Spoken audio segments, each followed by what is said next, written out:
This is a really important issue for me, Ben, and I try and spend as much time as I can with the lawyers normally, the clients, if they want to talk to me before the mediation, I'm happy to do that. But really importantly, talking about how's it going to be on the day, and one of the key features is who's coming. Solicitors, sometimes barristers, but obviously the principals, their clients. Who amongst the clients is coming? Have they thought about exactly who needs to be there?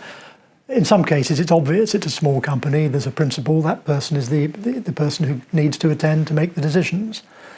In a big company, factors that I would certainly take into account are, do you want to have the person who was principally involved with the facts giving rise to the dispute present and negotiating?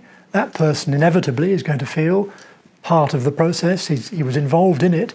He'll be defensive or aggressive or have emotions that somebody completely independent wouldn't have. So is it a good idea to have that person there or somebody else, or both perhaps? Ideally, I think somebody should be there who's slightly more objective, who wasn't involved in the underlying issues, who can look at them more clinically, can weigh up the issues as they happen on the day, take on board any new points, and make a decision as to what the right thing to do for the entity they represent is.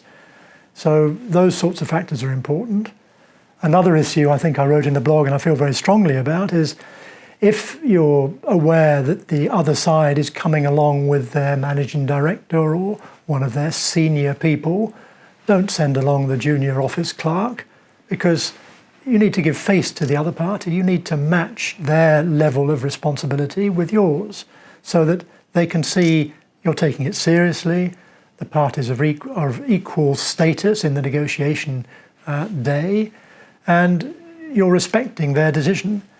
I did a case not long ago where a bank was seeking to recover money from a guarantor who ran a huge number of companies, and it was a big businessman from the Far East. He flew over from to London, and the bank sensibly sent along to the mediation one of their senior directors, recognising this man was important in his own community, important to the bank in the banking world, and they needed to make sure that they respected that.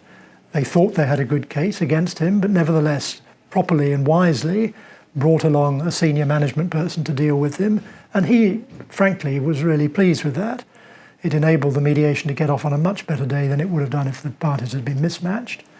And that's the sort of thing I like to encourage people to think about in advance.